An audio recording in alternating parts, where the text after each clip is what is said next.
एक जिज्ञासु भक्त का सवाल है, ये मऊ से हैं, शंकर नाम है इनका।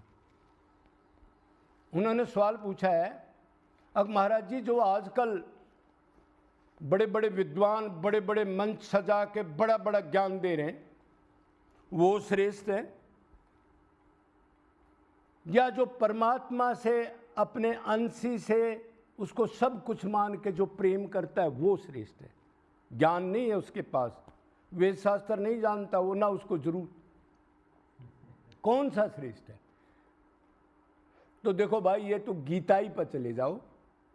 गीताई में भगवान ने कह रखा है, भगवान की वाणी से बड़ी वाणी कोई किसी ऋषि मुषि की या वेद व्यास भगवान के अवतार है उनसे भी श्रेष्ठ वाणी डायरेक्ट जो भगवान ने, एक ही वाणी है आज इस ब्रह्मांड में भगवान की, जिसको क्या कहते हैं? गीता। जो खुद जाते जाते, गीता का क्या मतलब है? भगवान ने दया कर करके और जाते जाते जीव कल्याण के लिए गीत गाया। कहा कभी मैं जा रहा हूं, धर्म की स्थापना होगी, लेकिन कोई ऐसी चीज दे जाऊं जिससे इनका हिसाब किताब बना रहे, पतन ना हो, उसको कहते हैं गीता। तो उसमें ही कहा है, अब जो 12 गुणों से युक्त ब्राह्मण, वेद शास्त्रों का ज्ञाता,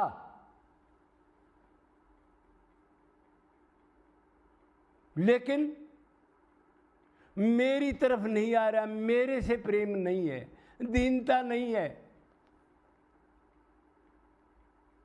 एक ये हो गया। दूसरा ये, जो वेद शास्त्रों को ज्ञाता भी हो और उसमें दैवी गुण भी हो और दूसरे को भी वेद शास्त्रों को बता सके, ये नंबर 2 का है। लेकिन मेरे से प्रेम ना हो, इसको भी छोड़ दो। तो फिर कौन श्रेष्ठ है?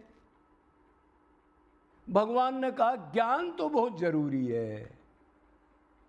क्यों? विवेक है। अगर जीव ज्ञान नहीं गया तो क्या करना है, क्या नहीं करना, किस लिए आया है, कौन है, क्या करने से लाभ है, ये माया क्या है, इससे कैसे पीछा छूटेगा, भगवान को कौन है, भगवान के पास क्या है, वो आनंद कैसे प्राप्त हो गया, क्या विधि करनी है, ये सारी चीजों का ज्ञान हो जाए तो मनुष्य शरीर इसलिए तो मिला है।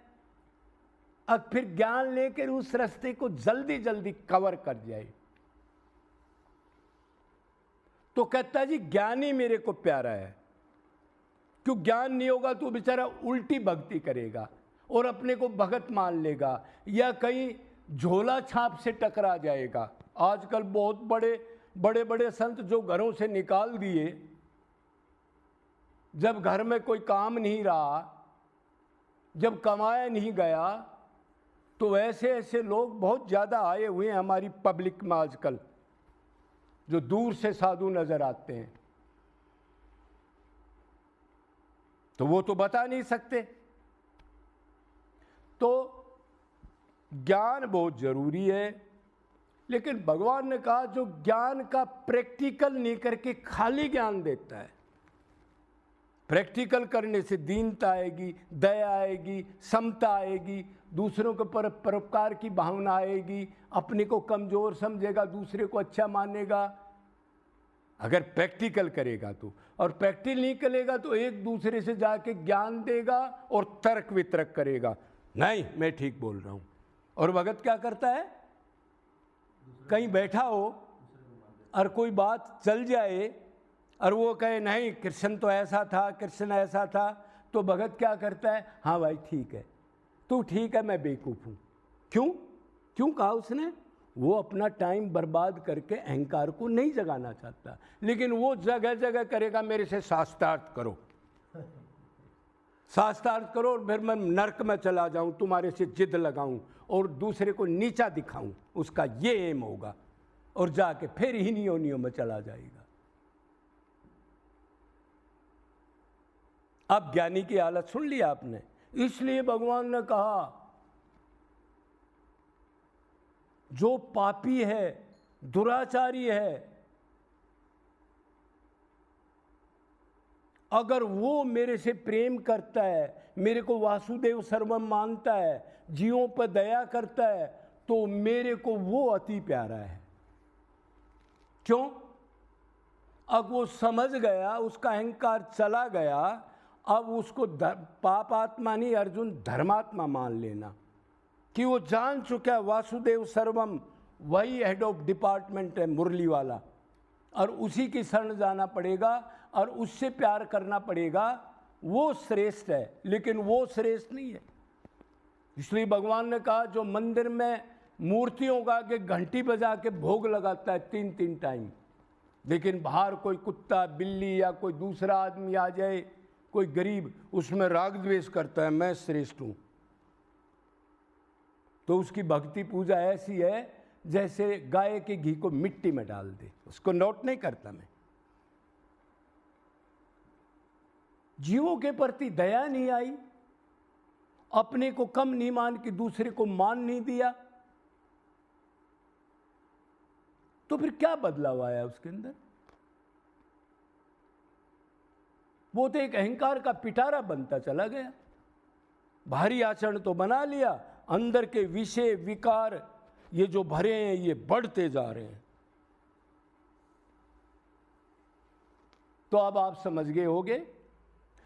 और भी बहुत बातें हैं, लेकिन हमने मोटे तौर पर यही समझना है, अगर हमने भगवान का ज्ञान लिया है तो ज्ञान को अगर मनन करो फिर निधि ध्यासन करो। निधि ध्यासन का मतलब प्रैक्टिकल करो और प्रैक्टिकल के बताओ, तो सुनने वाले पर भी असर होगा। और खाली ज्ञान किताब पढ़कर बन गए कथावाचक, बन गए संत, प्रैक्टिकल कुछ नहीं, कोई त्याग नहीं, वैराग्य नहीं, कोई सेवा नहीं, कोई दान नहीं किया, 10-5 साल गुम होके भगवान की भक्ति नहीं करी छुप के और बैठ गया डायरेक्ट।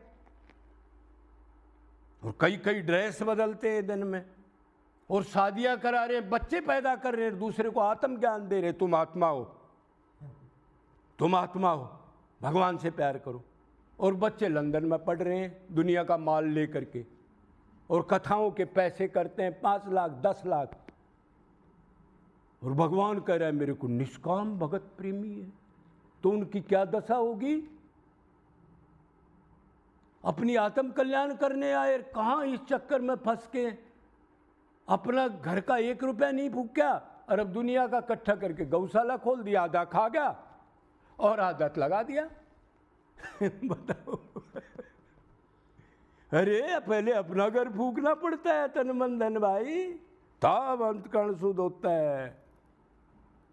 अब बेटा कथा तो करता रहे, अगर प्रेम नहीं है तो जाके क्या दुर्गति होगी। ये जन्म खो गया, आत्म कल्याण के लिए जन्म मिला था, ये पब्लिसिटी तो बहुत बार हम राजा महाराजा बन गए, तपेश्वरी सो राजेश्वरी, राजेश्वरी सो नरकेश्वरी, क्या कमाया, हनन कर लिया अपनी आत्मा का।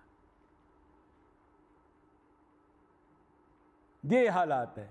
तो पहले प्रैक्टिकल हो, उससे दीनता आए, दया आए, समता आए, परोपकार आए, दैवी गुण आए, और फिर भगवान में और मन लगे। और भगवान के लिए रोना तो भक्ति है, तड़पना तो भक्ति है, बार बार व्याकुल होके कब आए, कहाँ जाऊं, क्या करूं। और पब्लिक में घिर गए आप, 100 आदमी भी इकट्ठे हो गए तो आपका पता निश्चित है। ये जादूगर जो देख रहे हैं ना, स्टेज लगाए, आज इधर, आज इंदौर, आज नागपुर, देखा है क्या दुकानदारी चल रही है। और वो कह रहा है भगवान का भगत को तो छुप के मुझसे प्यार करना चाहिए, साधना करनी चाहिए। तो खैर वो हमारा टॉपिक नहीं है, ऐसे कहने को कह दिया।